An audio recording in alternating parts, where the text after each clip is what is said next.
Hello and welcome back to MindSpanse. I'm Craig and thank you for joining me today. We're going to continue our discussion about being more present, and today I want to talk about something really important to me, which is living with intention. And the way this all came about was I had a piano teacher, really awesome piano teacher named Ben Healy, maybe 15, 20 years ago. And he was a great jazz pianist. And we were working on some tunes, and he came in one day and sort of said, "Let me watch you practice." And I said, "Okay, how do you practice?" So I was showing him how I practice and sort of my methodology. And he said, "You know, the problem is you need to practice with intention." And I didn't really understand what that meant. I mean, I know what intention means, but I didn't know what he was talking about. So I asked him, I said, "What are you talking about?" And he said, "You have to practice as if you're playing in front of Carnegie Hall. Like, it's like the most important thing ever. And you have to take all your energy and your focus as if you were playing that piece, and you have to take that to your practice."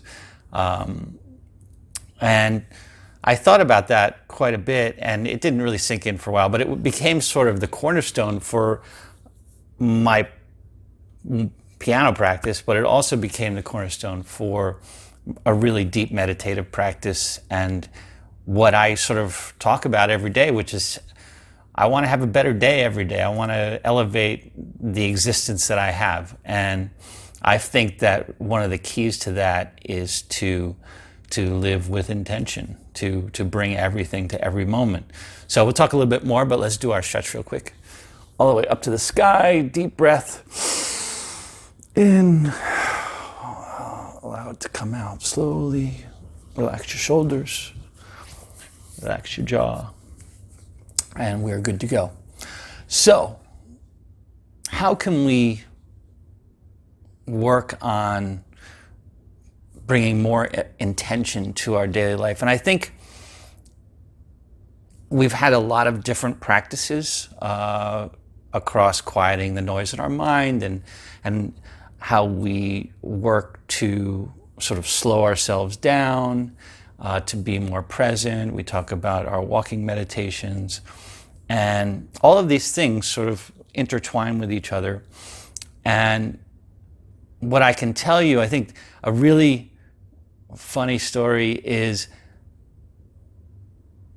someone said, "Oh, well, what is a chore that you don't like to do?" And I said, "You know, I really don't like paying bills. Like, it's like something I mean, of course I don't want to write checks and whatnot, but the whole process of it, and it's become this thing where I always put it off." And someone said, "Oh, well, you should try to do that first and change your mindset about it." So I actually started doing that, and what I realized, which is this is the great exercise. The exercise is to take the thing that you have the most negativity about in terms of your daily activities and just change it upside down.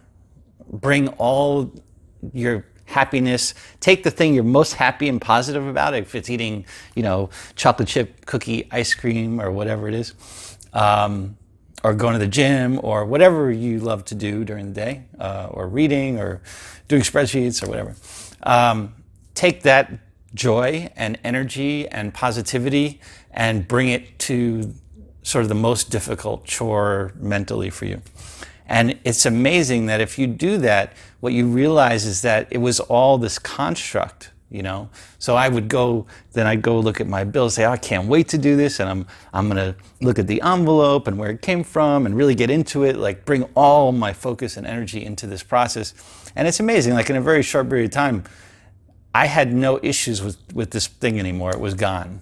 It had disappeared. And that is an exercise that I really want you to focus on, because it will train you, one, to realize how much baggage you bring to a particular situation, good or bad.